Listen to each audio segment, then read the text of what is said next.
Hello everyone, good morning. Today is 23rd of September and welcome to the Hindu newspaper analysis discussion. So guys, in the today's video, we'll be discussing the entire analysis of the Hindu, all the article with the background as well as with the detailed way forward, we'll be taking it up. Now guys, let's start. But before that, I would like to tell you that you can download this explainer PDF. In this PDF, you'll be getting the notes of all the articles that we'll be discussing. Fine, and you can use all these particular notes along with the video, and you can add these notes in your notebooks also. Okay, so let's start. But before that, we will be taking the overview of the entire newspaper in order to understand that which articles are going to be important into the today's newspaper. Okay, so here we have the first page of the Delhi edition of the Hindu newspaper.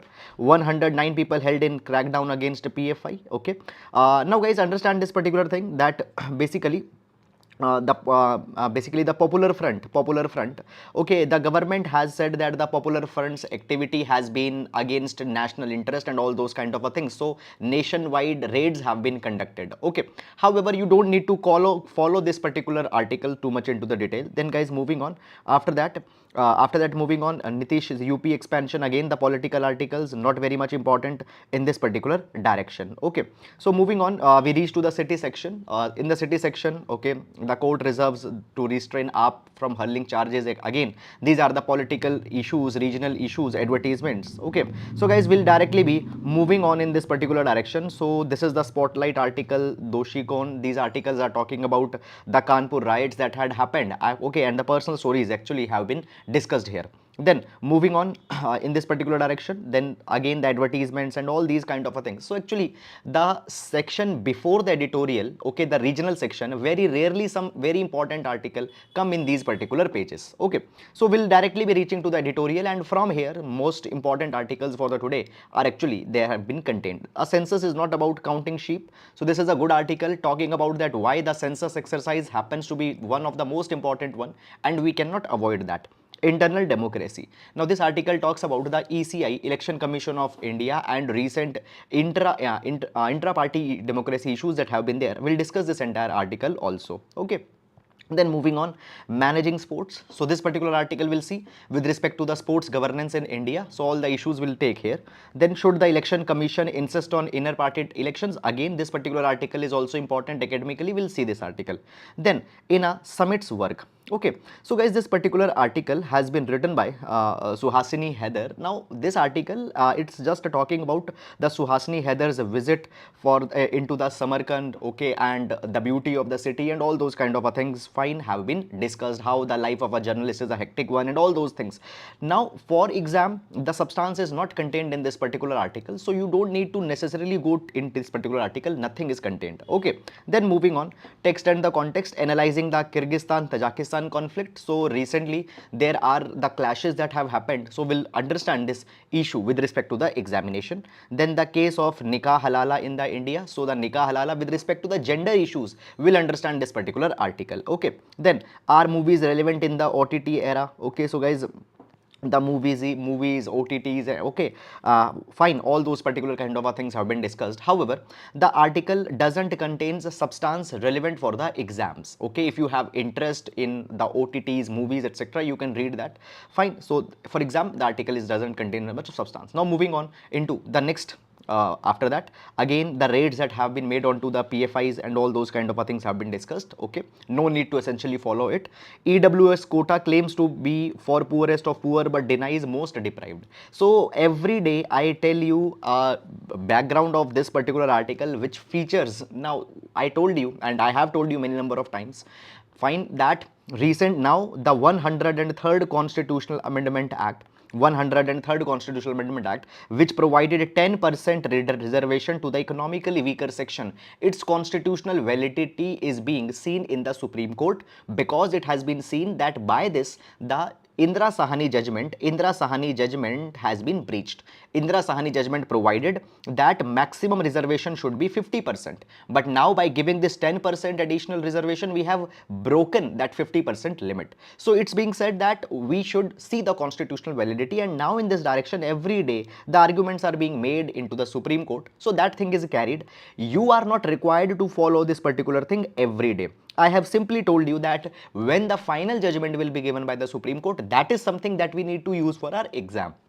So everyday articles you don't need to follow. Then Godard, who changed the cinema's grammar and syntax. Okay, so if you are a film enthusiast, you can read this article, but for UPSC, substance is not there in the article. Then Congress presidential polls are being discussed. Okay, after that, guys, moving on, normalized scores in the CUET. So CUET exam recently happened. Okay, on whose basis now the university and university admissions etc. will be happening. So that thing is being mentioned.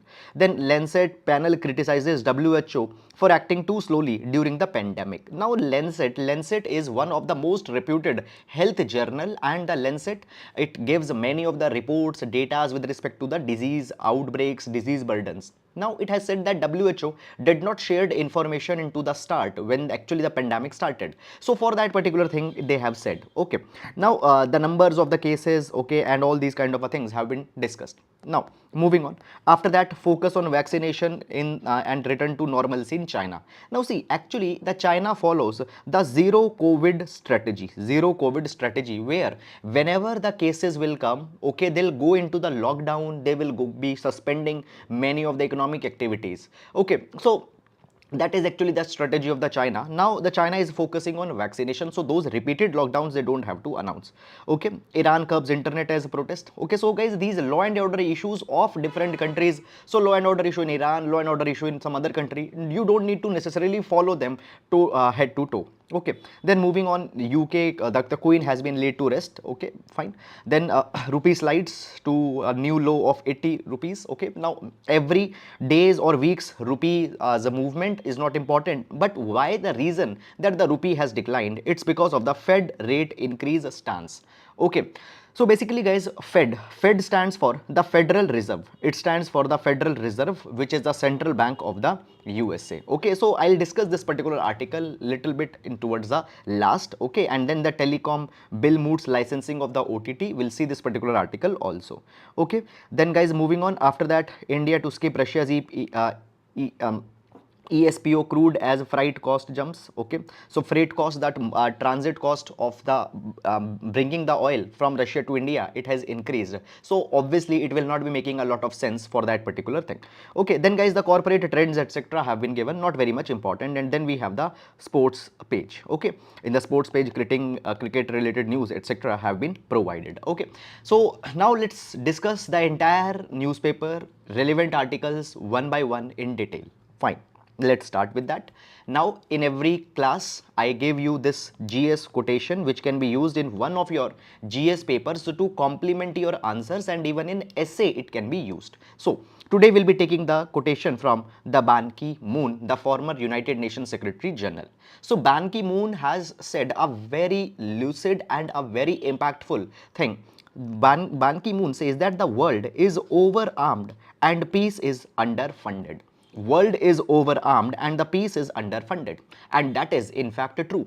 The countries, if you see their defense budgets, billions and billions of dollars are being spent onto the defense, but at the same time there are so many of the peace missions that have not been successful. So rather than focusing on peace, countries have focused on war, building the capabilities for the war, weaponization, okay, weapons of mass destruction, nuclear weapons. On all of those the focus has been made, which is a kind of an ethical and moral failure onto the part of the world countries. Is it clear? So guys, right now we need to have a deep sense of ethical understanding that why the peace is something that is very important. Even Gandhiji said this particular thing, and listen me very carefully. Gandhiji said that what difference does it makes to the dead that whether the war was fought in the name of democracy or whether the war was fought in the name of totalitarianism.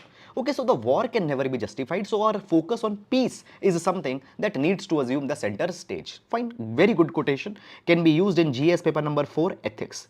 GS paper number 4 ethics. Okay, now let's take the first article. Analyzing the Kyrgyzstan Tajikistan conflict. Okay, so recently the basically the Kyrgyzstan Tajikistan conflict has been there. Okay, so the violent instances have been there recently. Okay, and nearly 100 people have been killed. Okay, so let's understand this particular entire issue from the scratch. Okay, now first of all guys, I have used one map here by which you can further understand this article. So first of all guys, the Central Asia. Now the Kyrgyzstan, Tajikistan, both are the countries in the Central Asia. In Central Asia, we have 5 countries. In Central Asia, we have 5 countries. What are the 5 countries? Let's see all of them. So we have Tajikistan, there is then Uzbekistan, then there is Kyrgyzstan, and then there is Kazakhstan. So these are the 4, and one more is there, that is Turkmenistan. Okay. Turkmenistan. So in Central Asia, we have 5 countries, that is Turkmenistan, Kazakhstan, Kyrgyzstan, Tajikistan, and Uzbekistan. And in the Central Asia, there have often been many disputes, and the stories of all the disputes actually starts that you might be knowing that we had the USSR or the Soviet Union, okay, till 1991. Okay, so there was the USSR, and within the USSR, all these particular states were the part of the super state of USSR. Okay, till then the things were going good.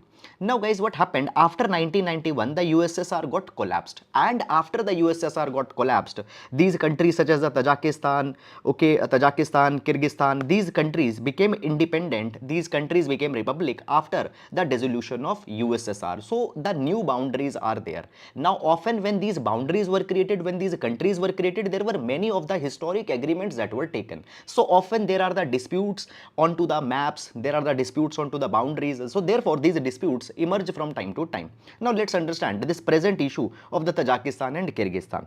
So basically guys, when we talk about the Kyrgyzstan and Tajikistan, it was the part of the USSR till 1991. However, for the internal purposes, the boundaries of the Tajikistan as well as the Kyrgyzstan was marked during the Joseph Stalin's leadership. Okay, so guys, Joseph Stalin was the leader of the USSR. So during his time, for the internal purposes, the boundaries were demarcated. Okay, now guys, when we talk about the boundaries, just please focus onto the map. I'll erase it so that you can see it more clearly. Okay,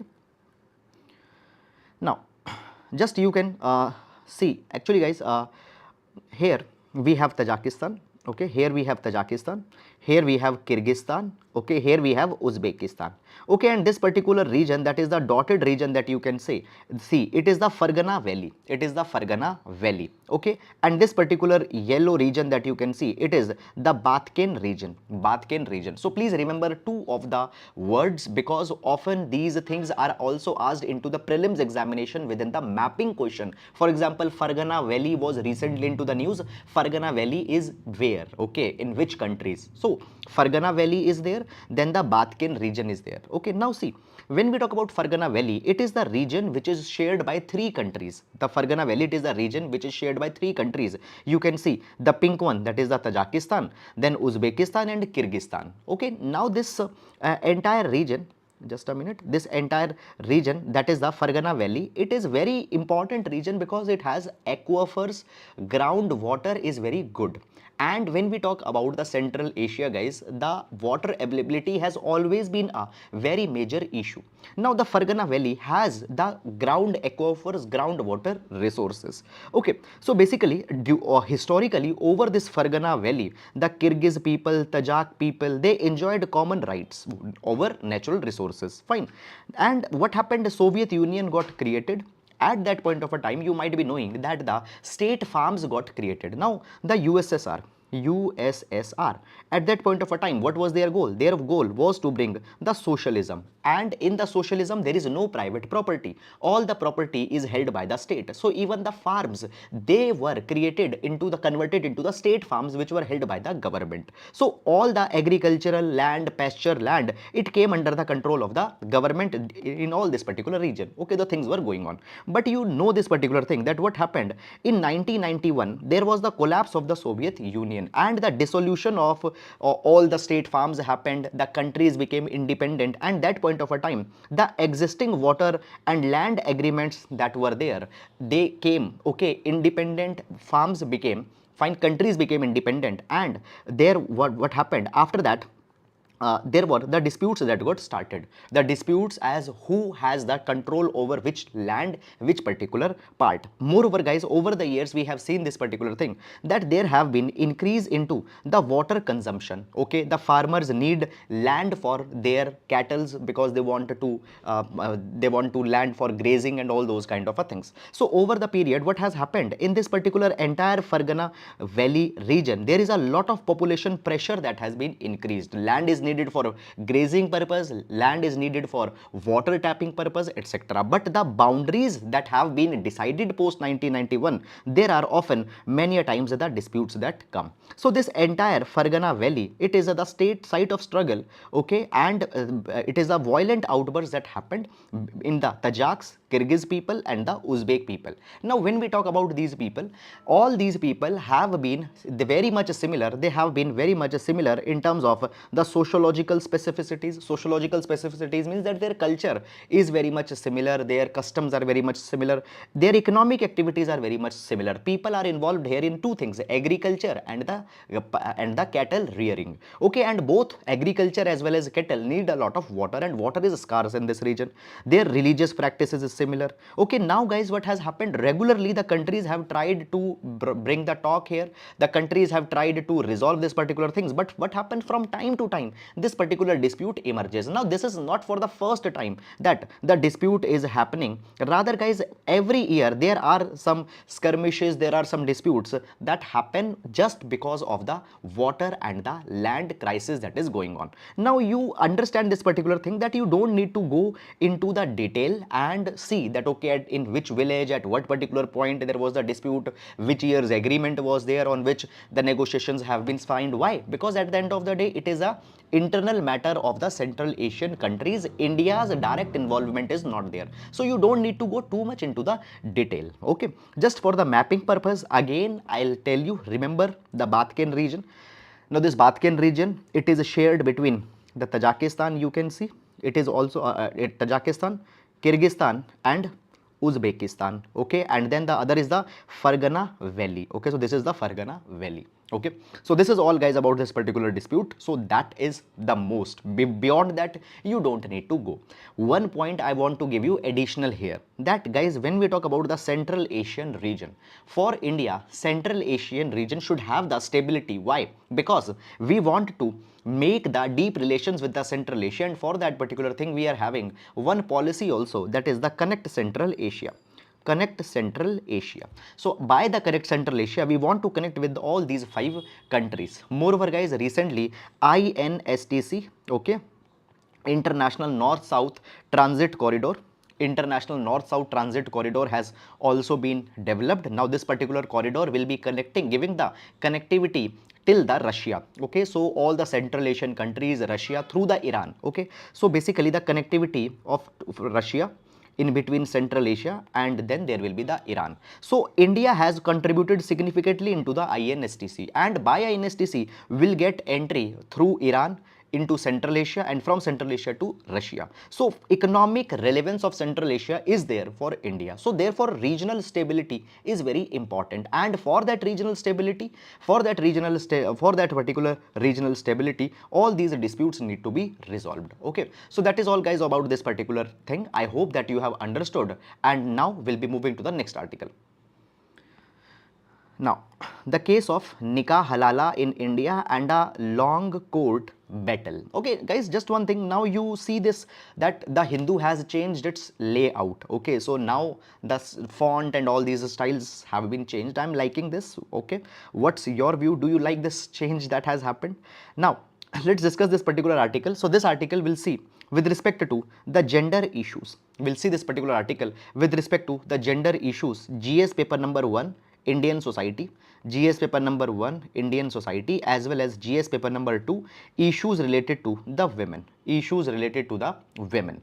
Very important issues, guys. Now, one thing I want to tell you before I start this article, and this is that, listen, this issue of Nikah, Halala, all these kind of things have also become politicized at times. So you don't need to go into that political dimension. Many number of times, guys, there is undue undue dimensions that also come into the name of religion. That dimension also is not important. So we need to see this issue centric to the gender dimension. Okay. Now before going in this particular article, guys, I would like to tell you some of the background. I want to tell you some of the background. Okay. And one more thing is that, guys, that background that I discussed, okay, that often you might not be finding it directly into the article, because for that particular thing we do a little bit research and I try to provide the background in a crisp summary here. Okay, so you can read in the here also. Fine. Okay. So basically, guys, there are two types of laws. There are the criminal laws, there are the criminal laws, okay, and there are the civil law. Sorry, there are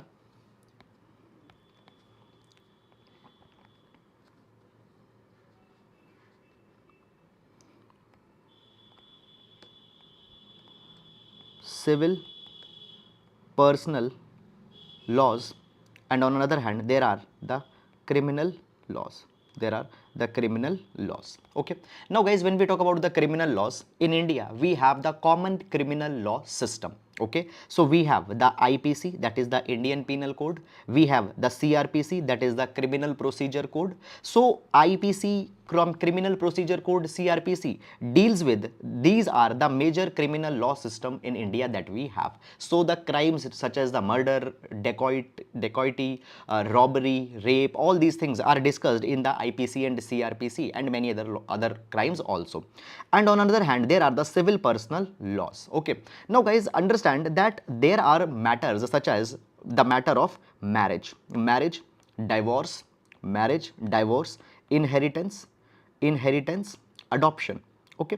So marriage, divorce, inheritance and adoption, these are the civil matters. Okay. And these things are discussed by under the civil personal law.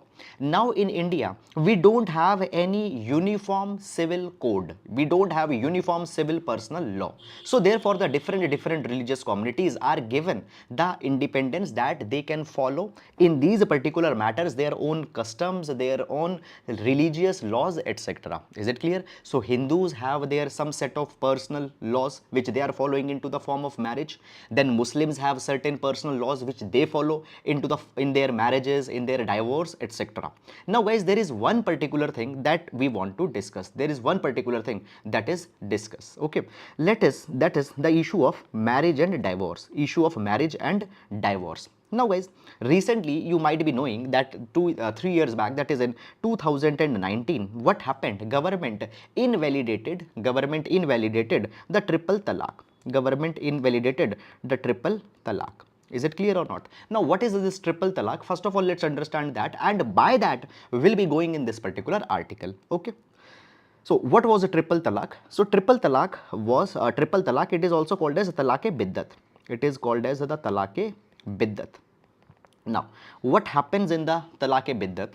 A husband will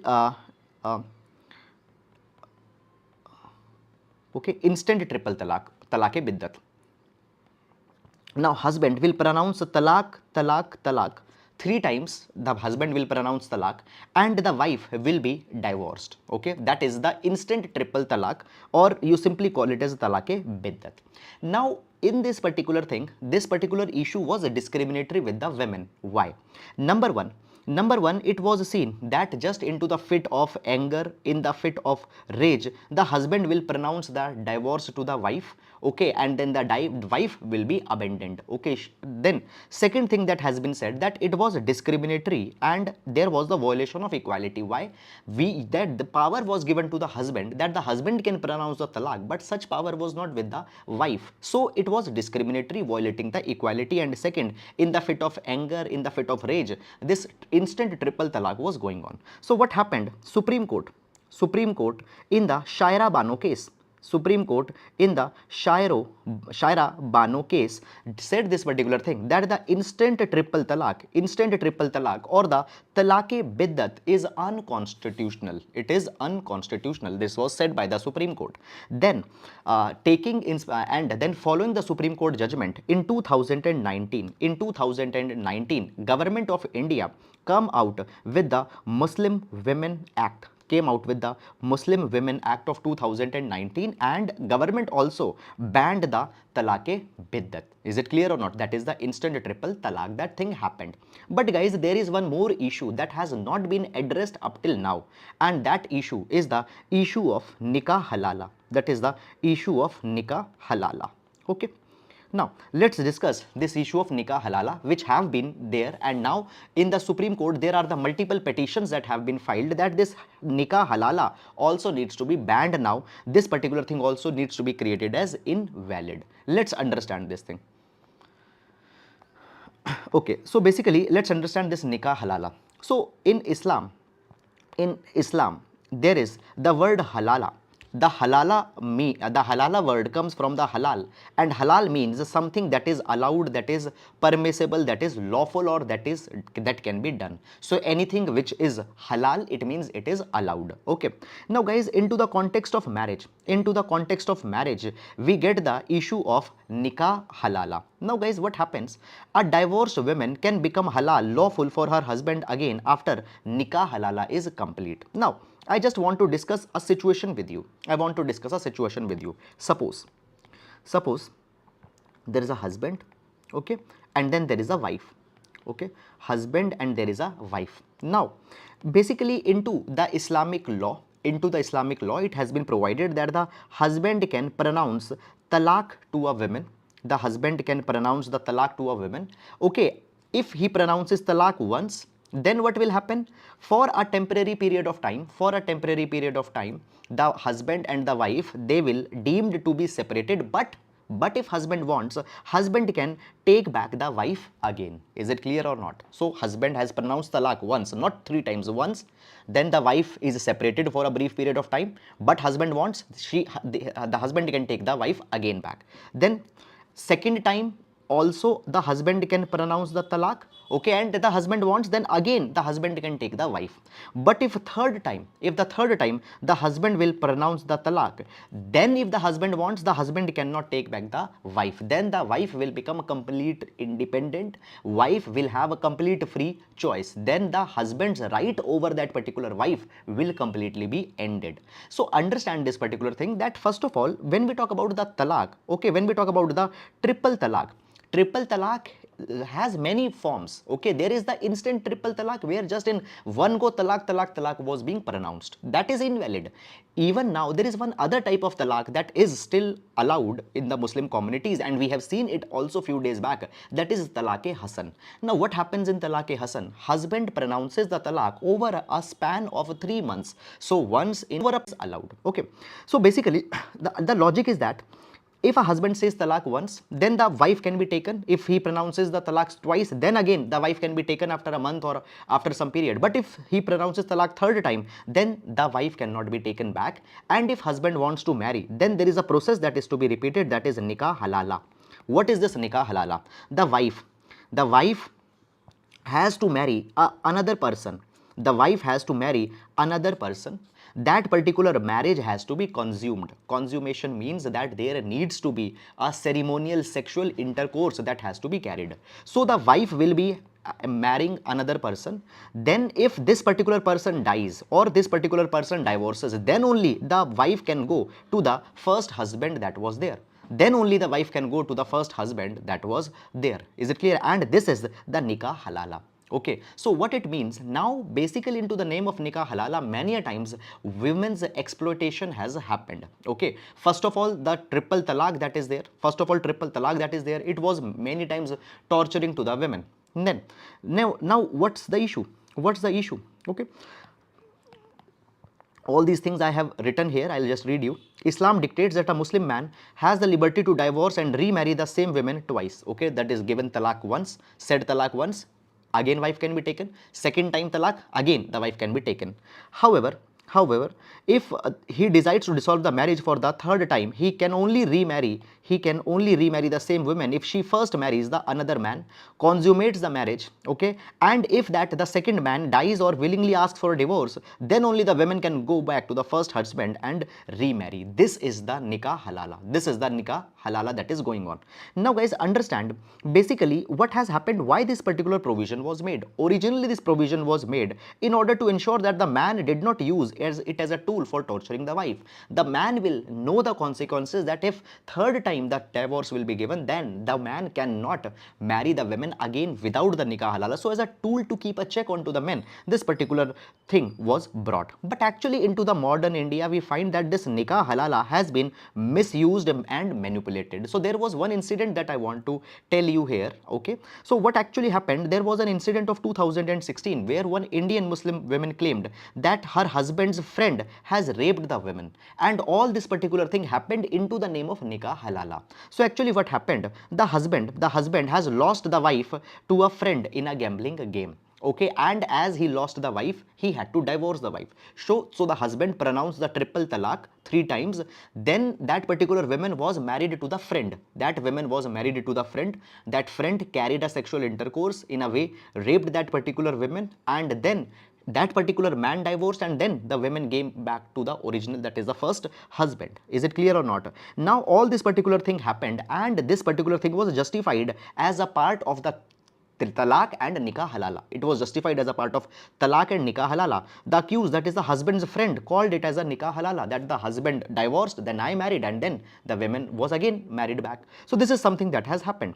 Moreover, now what has happened, there are multiple of the websites, social media pages that are offering these halala marriage services, nikah halala marriage services. Now the women who have been divorced by their first husband, these websites are offering the service that there are the men who will marry with such women, they'll sleep with such women in the exchange of money, and then these women are being exploited. Many times they are being blackmailed, and all such kind of things are going on. Is it clear? So into the exchange of a fees, such kind of a thing is happening.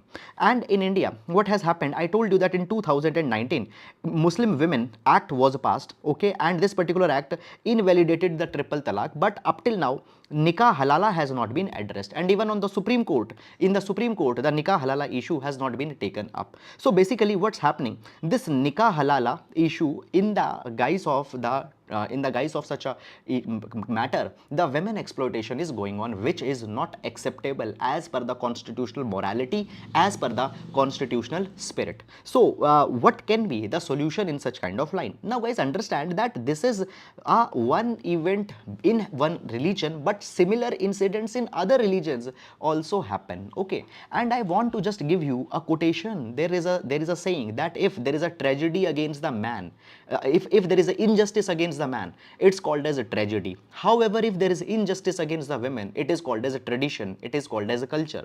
The same thing happens. So basically what we need now, this is not only in one religion, in other religions also same issues there. So the solution is implement the article number 44 of the Indian Constitution, which talks about the Uniform Civil Code. So I told you in the start that we have the uniform criminal law in India, but up till now we don't have the uniform civil law in India. In the Indian Constitution, article number 44 already contains that the UCC, Uniform Civil Code, is to be implemented. In this particular capacity, this is a high time that we should bring the uniformity. But at the same time guys, there is another issue that also comes, that often it has been criticized that if uniform civil code will come, then the Hindu religion traditions, Hindu religion customs might be imposed on the other communities, and the other religious communities have feared that UCC will mean nothing but the Hinduization. It will mean nothing but the Hinduization of the religious minorities. So therefore it has been criticized. Moreover, in India, we follow the diversity of cultures and diversity of religion, and as a part of such a diversity in civil laws also need to be carried. However, at the same time, if some bad practices are going on there, India should interfere. Moreover guys, understand this particular thing, that whenever we talk about the Indian brand of secularism, it is a distinct. Indian brand of secularism is defined by the word Sarv Dharma Sampan. sarvadharm sampan. Okay, it means that all the religion, all the cultures, their diversities, they can exist at the same time. Okay, but at the same time, India's secularism is different from the Western secularism. Why? Because India's secularism is also based on the principle of, it's also based on to the principle of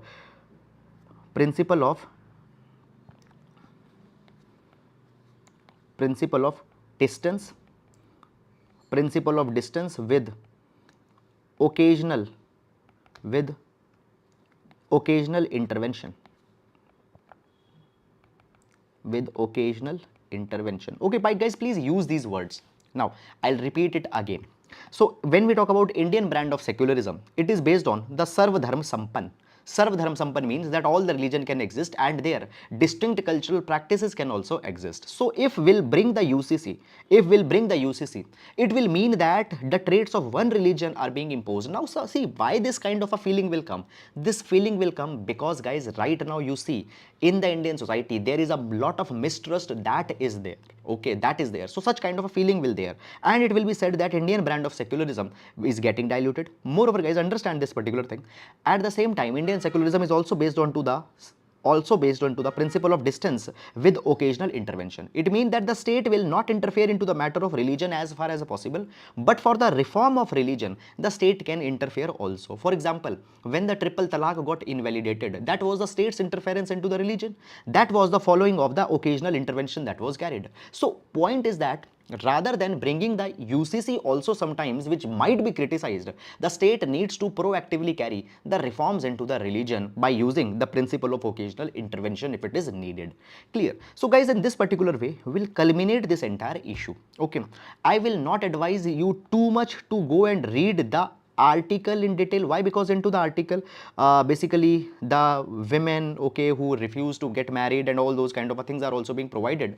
Okay, so and I just don't want that you should politicize this particular issue. You need to see it in academic light. That is the only requirement for UPSC. Is it clear or not? So that is guys the entire issue. Okay, now there is one question that I get many number of times, that do you need to read the articles after seeing the newspaper analysis? So there is a very simple answer. See, the synoptic notes that are being given to you,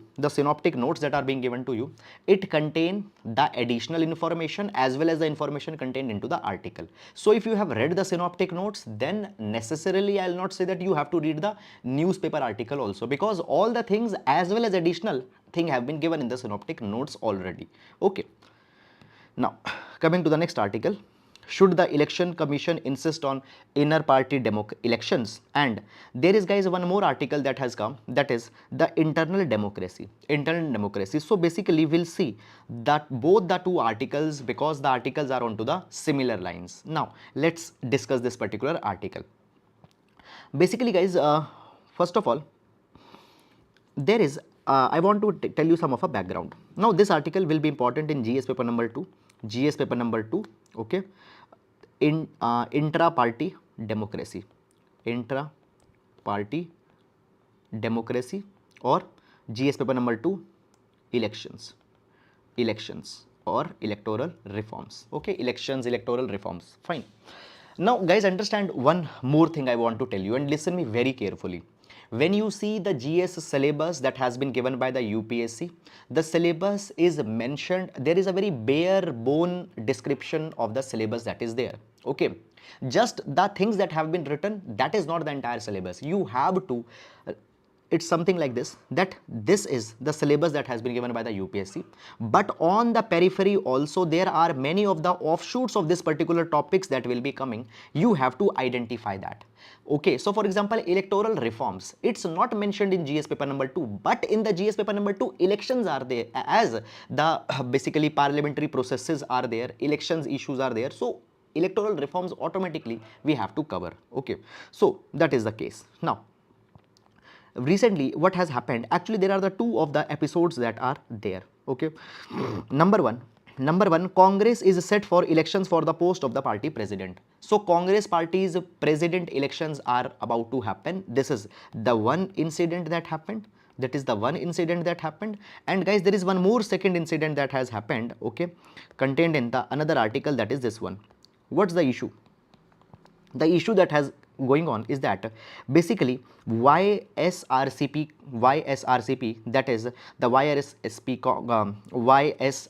Congress that has been there, okay, they have chosen the Chief Minister YS Jagan Mohan Reddy as the president for the life. Are you getting it or not? So basically when we talk about the YSRCP, it is a political party in Andhra Pradesh, okay, and they have chosen the chief minister as the president for life. Is this thing correct? Is this particular thing correct?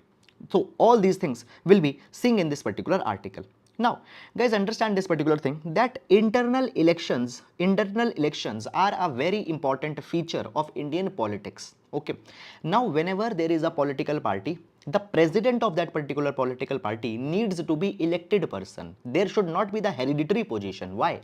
Because India is republic, and in India as a republic, even the post of the president that is there can be assumed by any person, okay, if the person is Indian citizen.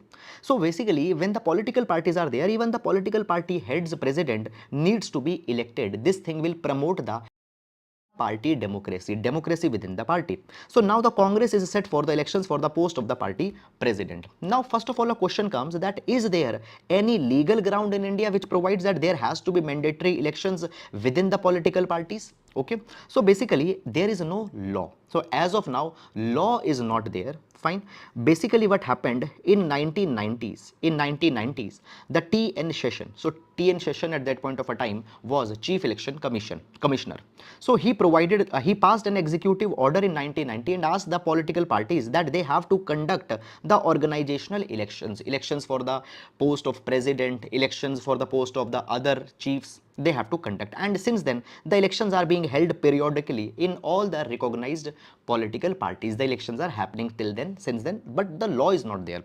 Now understand this particular thing guys, the Election Commission of India doesn't inquires that how the elections were carried, whether the elections were fair or not. All these things are not carried by the Election Commission of India. Clear? Election Commission expects that political parties themselves will abide to their constitution. Now every political party also has its own constitution, so they'll abide to their constitution.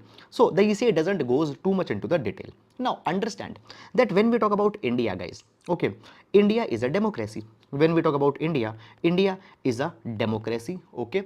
At the same time India is a republic. That is the head of the country will be elected one. So India is a republic, India is a democracy. But who drives this Indian democracy? This Indian democracy is driven by the political parties, okay. So actually Indian democracy is dependent onto the political parties, and if these political parties will not have democratic elections within themselves, can you think that Indian democracy will successfully be working? No, that cannot happen. So there needs to be the internal elections into the political parties, okay. So moreover, when we talk about the phrase political party, the word political party, it has not been mentioned anywhere into the Constitution of India. For the first time, the word political party entered into the Constitution of India in 1985 when the anti-defection law came. Okay, so anti-defection law, what happened? 52nd Constitutional Amendment Act came in 1985, and 52nd Constitutional Amendment Act added 10th schedule, and within the 10th schedule of the Indian Constitution, anti-defection law was there, and for the first time the word political party got mentioned. Okay, now the Supreme Court has provided many rulings also in this particular direction. Supreme Court had said that by reading the Article 324 of the Indian Constitution, as well as by reading the Section 29A of the Representation of People Act 1951. Now, Representation of People Act is that particular act which has listed into the details the provisions with respect to the elections, okay, all these kind of things. So as per the Section 29A of RPA and reading Article 324, it has been provided that ECI, there is what's provided that there is nothing in these articles that tells us that ECI can actually regulate the internal structures, organizations, or elections in the party. Okay, so there no mention is there that ECI can regulate them. Fine. Now, when we talk about the political parties in India, many of them, most of them are conducting the internal elections. Is it clear? Moreover, that is very good kind of a thing. But at the same time, guys, still there are the parties which are not carrying the elections as they should happen. For example, I want to give you the example of USA.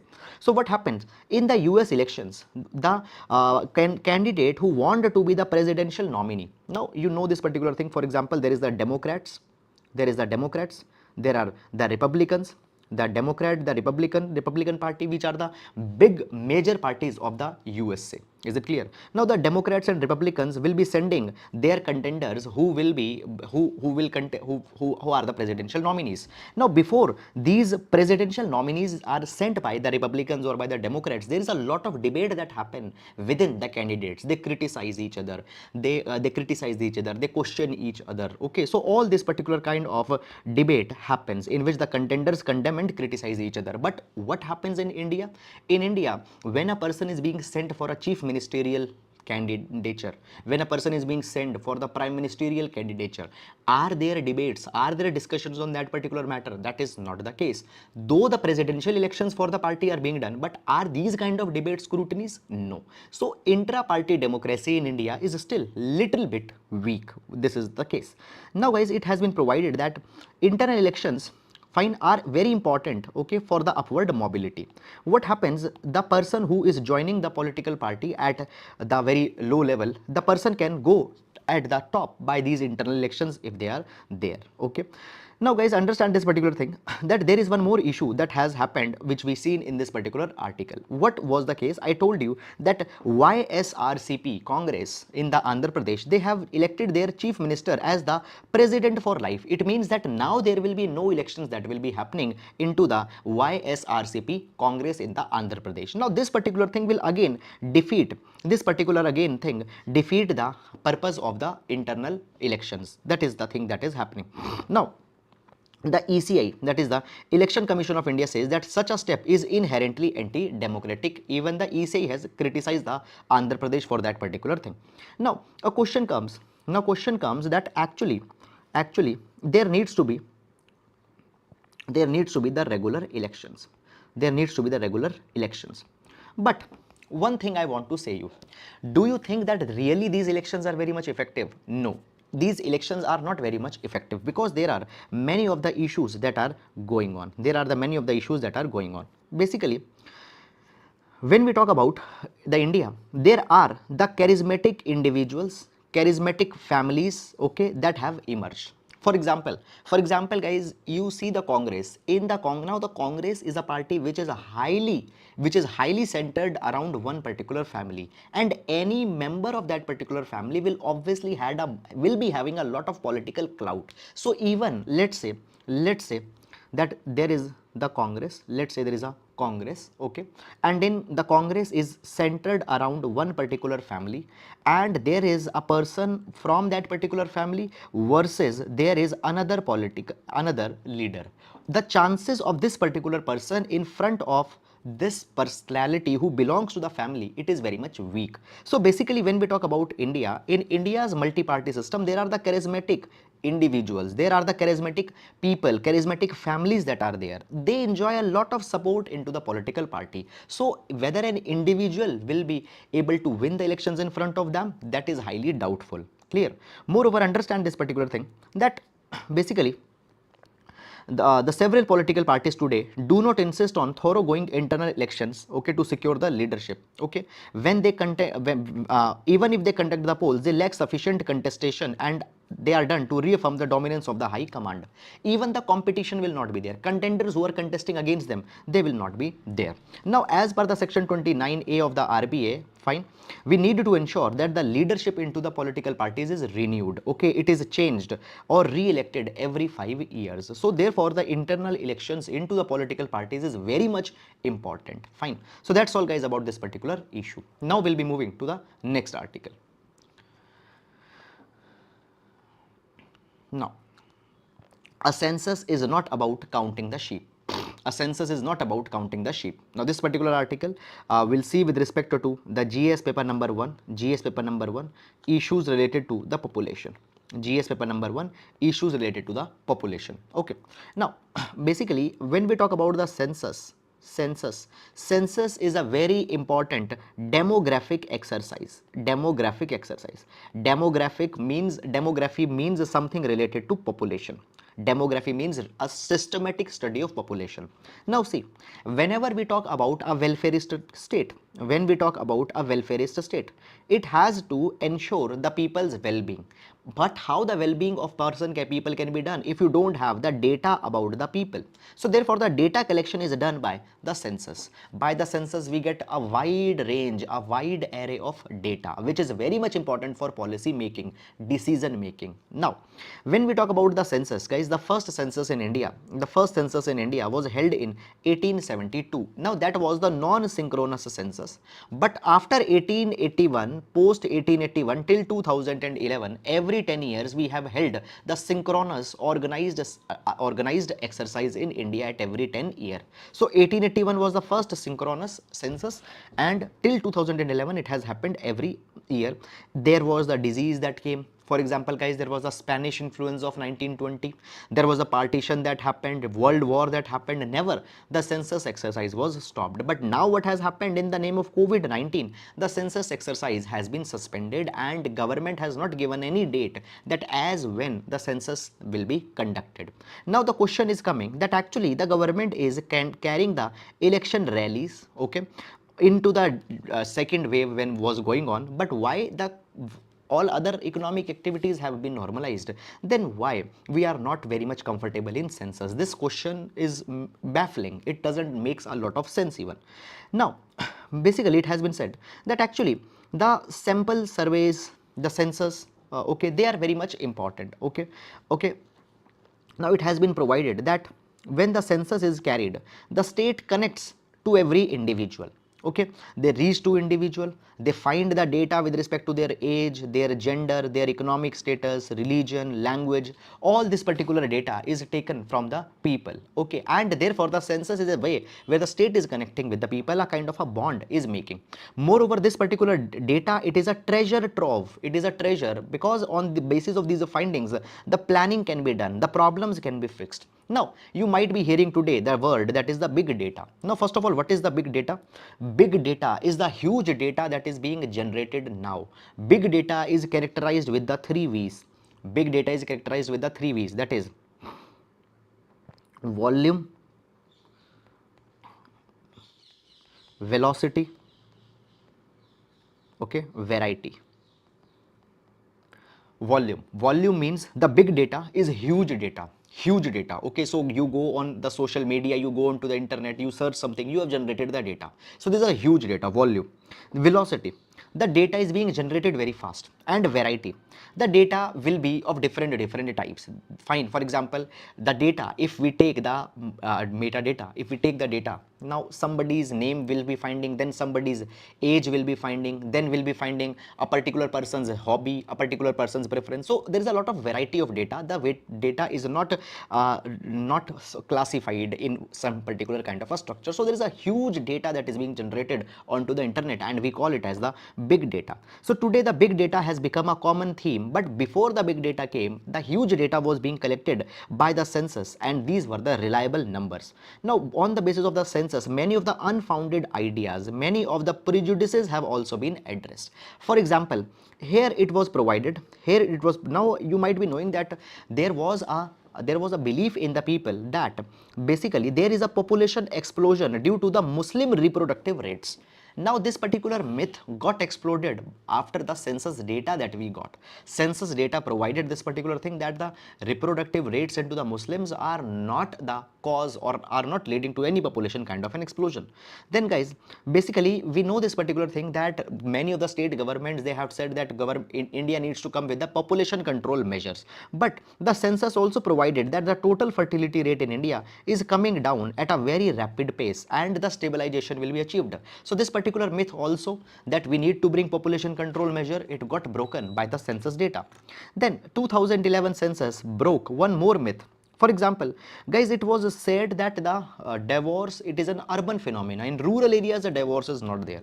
But in 2011 census, we got to know that the divorce rate, okay, it is differential is not very much huge between the rural and urban areas. For example, the urban divorce rate was 0.89% and the rural divorce rate was 0.82%. So the divorce rate is not too much huge. Difference is not too much huge. So all these particular myths have also been broken by the census. Now, actually, before the pandemic came, there was the government who said this particular thing, that the census will turn into a gateway for the nationwide National Register of Citizens, NRC. So you might be knowing the NRC, what the NRC means. NRC means that a list of the bona fide citizens of India will be made. Is it clear or not? And it was said that on basically the people, they have the threats also, that the people whose name will not be there into the NRC, they will be sent back, and all such kind of things were there. So before the census got started, it was said that the census data will be used to make the NRC. That was one issue came. Okay. Meanwhile, guys, there was the issue that has also come is with respect to the caste census. Now the people want that along with the census that should be conducted, the caste census should also be brought.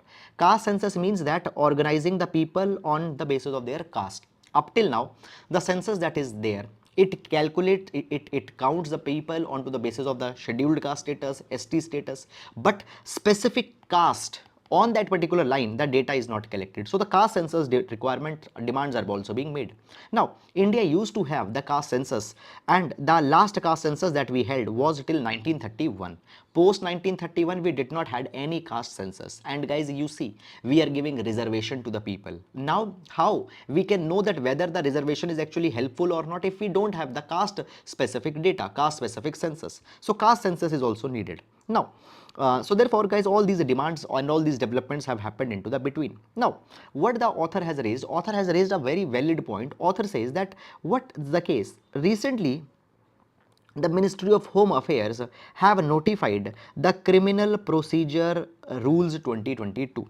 If you remember, just yesterday in the newspaper analysis text and the context section, I have covered this Criminal Procedure Rule 2022.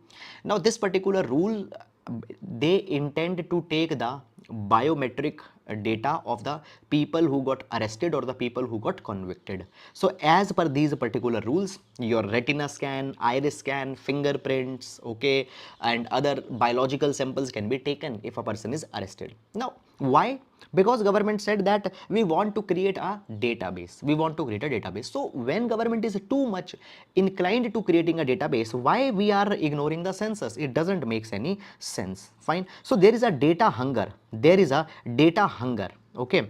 And that particular data hunger is there. Why still the census is being avoided? So it has been provided that the right to privacy was declared as a fundamental right. Okay, 5 years have happened since the right to privacy was given, but up till now the personal data protection bill has not been passed. Fine. So government is not making a lot of sense. Okay, privacy is declared, but the right to privacy has been declared by the Supreme Court, but the personal data protection bill has not been passed. Fine. The data is being collected by the Criminal Procedure Identification Code, which shows the data hunger, but the census is not being collected. So all these particular issues are coming, which have been provided in this particular article. So that is all, guys, about this issue, and now we'll move to the next article. Managing sports. Okay, now this particular article we'll see with respect to the GS paper number 2. GS paper number 2, sports governance in India. GS paper number 2, sports governance in India. Okay, so what has happened? First of all, if you remember, just a few weeks back, there were multiple articles onto the sports governance that we have earlier also seen. What happened? I told you that the basically All India Football Federation's membership was cancelled by the FIFA. Okay. Okay, so that issue that on then also we have seen. So many number of times the sports bodies, they are coming into the news and they are for the wrong reasons. Now recently what has happened, the acting president of the Indian Olympic Association has resigned from his post. Okay, now even the one who has resigned, he was the acting president. Now acting president is different from the permanent elected president. In the Indian Olympic Associations, the elections are pending. for so many of the months elections have not happened. Now what's the consequence of this particular resignation that has happened? In the past, International Olympic Committee has made this particular thing very clear that if that it would not recognize any acting interim president of the IOA. It has said that there needs to be a permanent elected president of the International Olympic Association, and if that particular thing will not be done, then there will be the serious consequences. What are the serious consequences?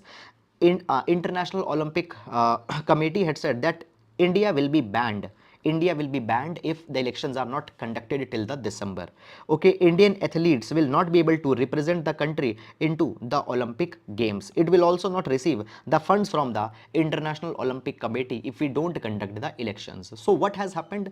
For so much of the time, the elections are pending into the Indian Olympic Association. This is really bad. Now recently what has happened, I told you recently what has happened, we have taken this particular issue also in our newspaper, that All India Football Federation, okay, it was banned by the FIFA. It was banned by the World Football Governing Body, that is the FIFA. And by that particular thing, what happened? Just a minute. Gokulam Kerala football team players, now they were going to play the game in Uzbekistan. Okay, no, sorry, they were going to play a football game and they have to return from the Uzbekistan. Why? Because our AIFF, that is our football body, it got banned. So by that particular thing, they were not able to participate into the AFC Women's Club Championship. Okay, and they have to return from the Uzbekistan. The same thing will happen into the Olympics also. Fine, our players will not be able to go and will not be able to perform that there. Now why the elections are not being conducted? Basically guys, understand this thing, that we have the National Sports Development Code of India that was developed in 2011, and this particular National Sports Development Code of India, it provides this particular thing. It has put the limit, it had put the limit onto the tenure and the age of the administrators, presidents. Okay, now what has happened, the intention was noble, intention was good. Now it has been seen that many a times certain people have controlled the sports bodies, okay, for abnormally long period of time. Okay, so what has happened, there are certain families, there are certain very very influential kind of a people, politically influential people who are holding the post of the presidents into the sports bodies. So this National Sports Development Code of India 2011 brought the control onto the limits of the tenure, okay, age of the administrator. Okay, why? To stop the sports federation from remaining as the personal fiefdoms of a few and politicians.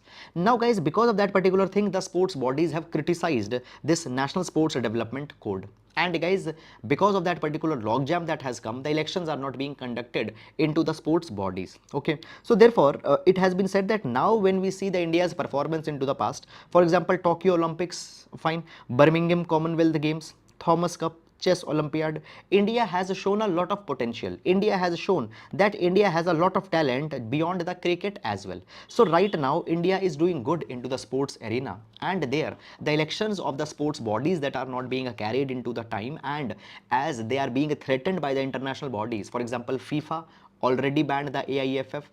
International Olympic Committee is threatening now that it will ban the Indian Olympic Association. So if these kind of instances will happen, it will not give the good recognition to the Indian's sporting regime. This is the issue that has been there. So guys, that's all about this particular article. Okay, and now we'll move to the next article. Okay, Telecom Bill moots licensing of OTT apps due waiver. Now understand one particular thing before going in this particular article, that guys, see, I just wanted to tell you a correct approach. The aspirants, just they see that okay, one bill has just been mentioned into the newspaper and they start doing the PhD over that particular bill. But no, that is not the correct way. Understand, for example, what has happened, I'll just tell you in this particular article what has happened. The government has released the draft. Government has released, just a minute,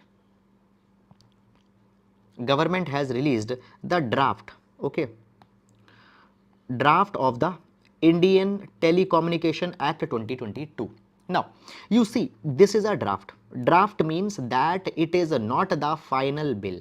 Now it will be put in the public domain for the comments. There will be many comments that will be made. Then guys, what will happen after that? The bill will be moved into the parliament. So right now just the cabinet has cleared the draft. Okay, now it is clear the draft, then it will be presented into the parliament. Okay, so there will be many changes that will happen. Okay, so a lot of things will be changed, clear, particularly when it will go into the parliament.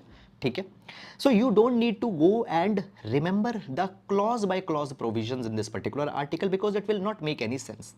Once this particular bill will be converted in an act, once this particular draft bill will be converted into an act, then we need to see that what are the actual provisions. So till that particular time, just you need to know the gist. Just you need to know the gist. That is the more than sufficient. Okay, now first of all guys, when we talk about this, again I'll highlight it. When we talk about this draft Indian Telecommunication Act 2022, the draft that has come, okay, it will replace many of the existing acts. It will replace the Indian Telegraph Act, the Wireless Telegraphy Act, the Telegraph Wires Act 1950. All these particular acts will be replaced. What is the objective of this particular draft? It wants to, number one, it has the provision such as which includes the waiving of the dues for the financially stressed operators. Now basically guys, when there are the telecom operators are there, okay, telecom operators are there, fine, they have to pay the dues to the government, and many times the telecom operators, their financial health is not good, they are not able to pay back the dues to the government, so that particular due will be waived off. Okay, then the OTT platforms, over the top platforms, that is the platform such as the platform such as the WhatsApp. Okay, it also includes the platforms such as the Zoom, WhatsApp, etc. All of them will come under the ambit of the telecom services, and they will require a license to operate. Without a license they cannot operate. Okay, so all these particular things will be brought in this particular draft act that has now been suggested. Okay, so basically guys, that right now it is a draft. It is a draft. Okay, so I told you that it will be amended,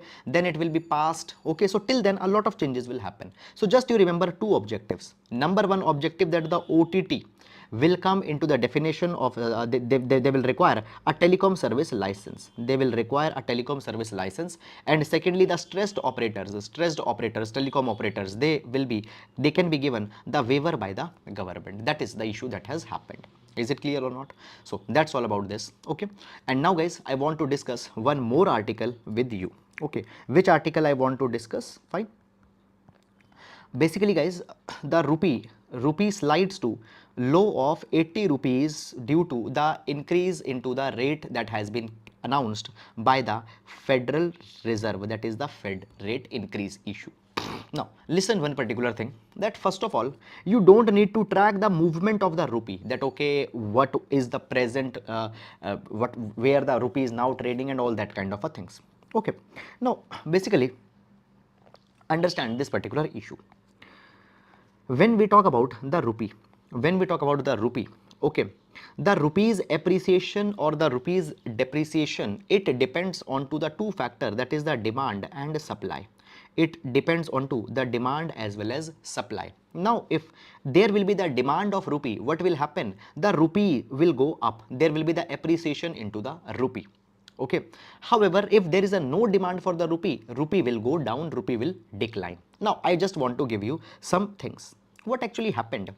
Now this issue I have told earlier also, so if you have seen it, revise it, otherwise just please pay attention. So this entire story guys starts from 2020. What happened in 2020? There was the pandemic that started, and because of the pandemic the lockdown was announced into the world economies. Okay, at that point of a time, what happened? The economies of the USA, economies of the other countries, they started to perform bad, but at the same time Indian economy was doing relatively better. Not it was doing good, but it was doing relatively better. Okay, now the investors who were investing the money in the US and all such kind of a countries, they found that India is doing relatively bad. So what happened? In India, the foreign portfolio investments started to come. The investors from the US, for example, they started to invest money into the Indian stock market. So FPI money started to flow in India. And now guys, what happened? You might be knowing that in 2020, the Indian stock market, into the Indian stock market, the Sensex breached the 50,000 mark. Okay, the Sensex went beyond the 50,000 in 2020. So in 2020, Indian stock market was doing started to do good because a lot of FPI was coming. Now you see that whenever we talk about the price of a share, okay, if lot many people will demand a share, the price of a share will go up. Are you getting it or not? Now, as the few investors came in India, they started to buy the shares in India, their price went up. As their price went up, other investors also saw that particular thing and they also started to come. So what happened? A kind of a phenomena got started and the Indian stock market went up and up and up. Okay, this is what's going on. Now, Moreover, in 2020, there was the fiscal stimulus that was given by the countries such as the USA. Fiscal stimulus was given. The USA, what they did, they pumped a lot of money. They pumped a lot of money. And as they pumped a lot of money, what happened? Even the interest rate into the USA went down. So even more money came into the India because guys, India, there was an opportunity. Now, 2020 has come. 2022 has come, and 2022 USA said that okay, we have given a lot of fiscal stimulus. Okay, interest rates have has been very much low for the last 2 years, but as a consequence, because we pumped a lot of money in USA, now the inflation is coming. In the USA, now the inflation is coming. So now what they want to do, in order to curb this particular inflation, they will increase the interest rates. Fine, so that the money supply in economy reduces. They want to increase the interest rates. Okay, now as they have increased the interest rate, what is happening? The investors who came in India in 2020, now they find that the USA is again becoming a kind of an interesting market because interest rates are going up. So now they are taking back the money that they brought in 2020 to the USA. Now they are taking their money back.